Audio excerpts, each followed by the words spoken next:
Hi, writers. Welcome back. This week, we're going to continue learning about all about books. Remember, an all about book is something that you would tell your reader all about something that you know a lot about. So I first wanted to begin today by sharing some of the topics that classmates in our class are writing about.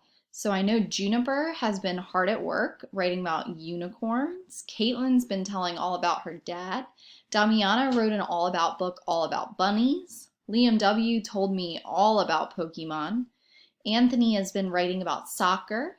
Beckham has been writing about dogs. And Alyssa has been writing all about the pool.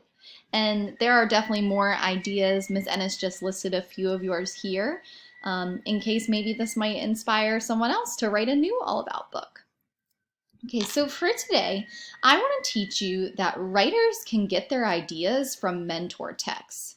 So on this page, I included a National Geographic book about trucks. Now this author did a table of contents where they told about all different kinds of trucks. They kind of made it into a chapter book. So maybe this is something you could try if you want to tell all about different kinds of one thing. For example, maybe you want to tell all about different kinds of Lego toys. You could have a chapter for Lego kits or big Legos or little Legos, and you could make a whole book about it. Here's another page that has some things for you to try in your own writing.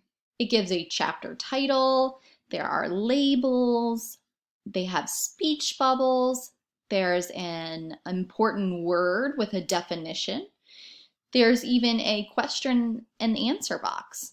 And Ms. Ennis is going to show you how I tried these things in my writing. So this is my writing about ice cream. You can see I labeled my chapter. This is my toppings chapter. I added a speech bubble, yum. I added labels so that people don't think that's a puddle, it's chocolate sauce. That's why I added my label. And then I also have a question and answer box. So my question for that a reader might have was, what kind of sprinkles are there? And I answered it by saying rainbow or chocolate. So you could try that in your books too.